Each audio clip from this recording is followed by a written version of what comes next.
ये ले भिखारी, खाना खा लेना। शुक्रिया साहब।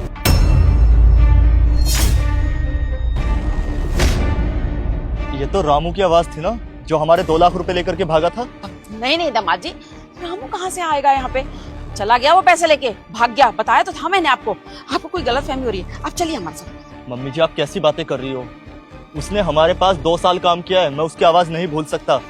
ये पक्का रामू ही है। शोएब, मम्मी बिल्कुल सही कह रही है। वो यहाँ कैसे हो सकता है? वो चोर है, चोरी करके भागा है, गाँव वाँव चला गया होगा अपने, और यहाँ कैसे आ सकता है? तुम भी ना। हो नहीं सकता ऐसा। मैंने बोला था ना, ये रामू ही है। लेकिन ये 2 लाख रुपए चोरी करके यहाँ मंदिर के बाहर क्या कर रहा है? और हालत तो देखो क्या बना रखी है उसने। मुझे मास्क दो, मैं उससे बात करके आता हूँ। क्या करोगे? मास्क दो।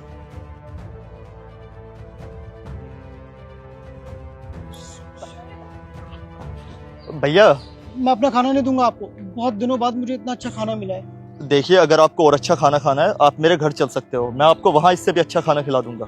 नहीं साहब, मुझे कहीं नहीं जाना। मेरे लिए खाना बहुत अच्छा है, मुझे कहीं नहीं जाना। भैया, आपसे एक बात पूछ सकता हूँ मैं? हाँ पूछो। भैया, शक्ल से तो आप अच्छे खासे लग रहे हो, तो यहाँ मंदिर के बाहर भीख क्यों मांग रहे हो? ऐसा क्या हुआ है आपके साथ? क्या ही बताऊँ साहब, मैं भी और लोगों की तरह बहुत अच्छी जिंदगी जीता था। मैं एक साहब के यहाँ काम करता था और वो साहब बहुत ही अच्छे थे, मुझे बहुत भरोसा करते थे और मुझे ना अपने छोटे भाई की तरह रखते थे। और वो साहब यहाँ नहीं रहते थे, वो विदेश में रहते थे। एक दिन उन्होंने मुझे 2 लाख रुपए भेजे और कहा कि मेरी पत्नी को जाके दे देना।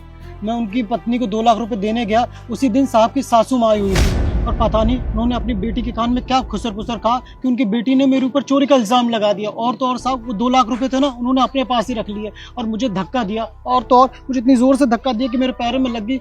इसलिए देख के मेरी एक माई थी और उनका मैं इकलौता सहारा था। वक्त पे मैंने पैसे नहीं भेज पाया, जिस वजह से उनका इलाज नहीं हो पाया और मेरी माँ भी गुजर गई साहब।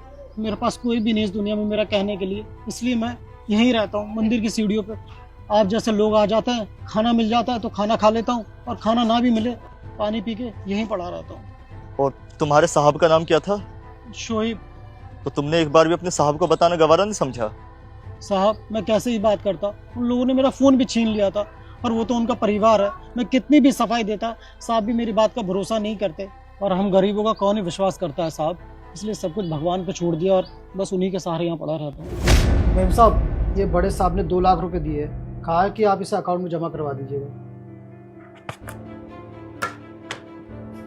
तुझे पैसे दिए हैं या फिर तूने चोरी की है? सच बता। नहीं नहीं मैम साहब, मैं चोरी क्यों करूँगा? ये तो साहब ने दिए मुझे पैसे, और अगर मैं चोरी करता तो आपके पास थोड़ी आता, मैं तो इन्हें लेके भाग जाता। ला दे। दीक्षा, वैसे पैसे बहुत ज्यादा हैं, इसको हम रख सकते हैं। और इसको मम्मी, जो मैं सोच रही हूँ आप भी वही सोच रहे हो ना? बिल्कुल। ठीक है मैम साहब, मैं चलता हूँ। रुक! तुझे मैं पागल नजर आती हूँ? बेवकूफ हूँ मैं? तू चोरी करता है और से आके नाटक कर रहा है? नहीं नहीं मैम साहब, मैंने कोई चोरी नहीं करी, ये तो साहब ने दिए थे। मैं तू चोरी करता है, पर सीनो चोरी, जैसे जुबान चला रहा है मेरे सामने। नहीं नहीं, आप लोग गलत समझ रहे हैं, मैंने कोई चोरी नहीं करी है। अरे चुप कर, एक तो चोरी करता है, ऊपर से जुबान भी लड़ा रहा है। आज तो तुझे मौका मिल गया है पैसे चुराने का, कल को तो पता नहीं क्या क्या करेगा। दीक्षा, मैं तो कह रही हूँ ना, इसको घर से निकाल दो। हाँ मम्मी, आप बिल्कुल सही कह रहे हो। अब ये इस घर में ही रहेगा। चल निकल यहाँ से। देखिए, मैंने कोई चोरी नहीं करी है, मैंने कोई चोरी नहीं करी। मैम साहब, आप गलत सोच रही हैं। निकल। रामू, तेरे साथ इतना बुरा हो गया और तूने एक बार भी मुझे नहीं बताया। अपने साहब को इतना बुरा समझ लिया। साहब, मैं आपको कैसे बताता?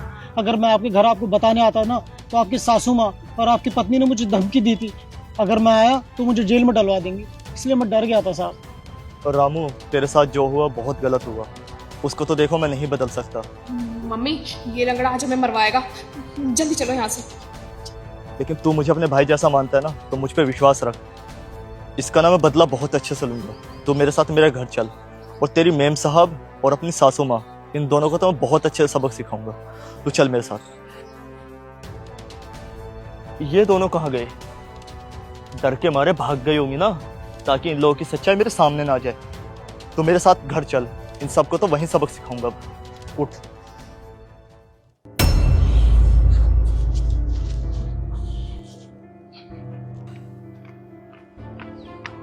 ये रामू कहाँ से मिल गया इनको?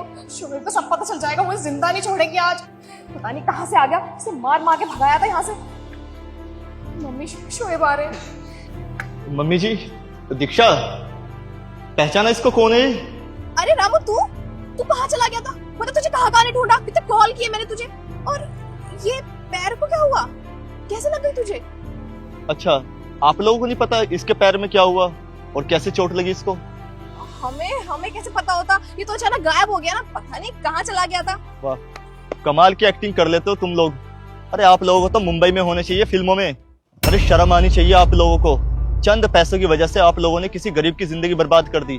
तुम्हें पता है ना दीक्षा, रामू हमारे पास 2 साल से इतनी ईमानदारी से काम कर रहा है और इसकी ईमानदारी का तुमने ये सिला दिया। इसके ऊपर तुमने चोरी का इल्जाम लगा करके धक्के मार के घर से बाहर निकाल दिया। घर से बाहर तो निकाला ही निकाला, और जो तुम लोगों ने धक्का दिया था ना इसको, धक्का देने की वजह से इसका पैर तक भी टूट गया। उस पैर की वजह से बेचारा किसी काबिल भी नहीं रहा, किसी ने इसको नौकरी तक भी नहीं रखा, और ले देकर इसके पास सिर्फ इसकी माँ थी। और तुम्हें पता है ना इसकी सैलरी कितनी थी? सिर्फ 10,000 रुपए। 10,000 रुपए में अपना घर का खर्चा भी चलाता था और अपनी माँ का इलाज भी करवाता था, और पैसों की कमी की वजह से इसकी माँ भी गुजर गई। अरे शर्म आनी चाहिए आप लोगों को। अरे मम्मी जी रहने दो, बस कुछ बोलने की जरूरत नहीं है आपको। इतनी दूध की धुली नहीं हो आप अपनी ही बेटी का घर बर्बाद करने चली थी, वो भी चंद पैसों की वजह से। अरे किस चीज की कमी दे रखी थी मैंने आपकी बेटी को? इतना पैसा इसके पास पड़ा रहता है, फिर भी चंद पैसों को लेकर लालच आ गया इसके दिमाग में। और ये सब पट्टी आपने पढ़ाई थी ना अपनी बेटी को। देखिए मम्मी जी, मैं आपकी बहुत ज्यादा इज्जत करता हूँ। अगर ये इज्जत आप बरकरार रखना चाहती हो ना, तो चुपचाप मेरी नजरों के सामने से चली जाओ, और कभी जिंदगी में मेरे घर की तरफ आंख उठा के मत देख लेना। जाइए यहाँ से। और दीक्षा, ये तुम्हारी पहली और आखिरी गलती है जिसको मैं नजरअंदाज कर रहा हूँ। और आज के बाद अगर मैंने तुम्हारी कुछ भी उल्टी सीधी हरकतें देखी ना, तो तुम्हें भी तुम्हारी माँ की तरह घर भेज दूंगा। याद रखना इस चीज को। जाओ गाड़ी में जाकर बैठो। देख रामू, तेरे साथ जो हुआ बहुत गलत हुआ, इसको तो मैं नहीं बदल सकता, लेकिन हाँ, तेरे लिए मेरे पास एक नौकरी है। तू ना मेरे ऑफिस में सिक्योरिटी गार्ड की नौकरी कर ले। वहां पे सिर्फ पूरे दिन बैठ के तेरे को एंट्री करनी है और कुछ काम नहीं करना होगा। तेरे लिए सब कुछ आसान रहेगा। ठीक है भैया, जैसा आप कहें। चलो गाड़ी में बैठ।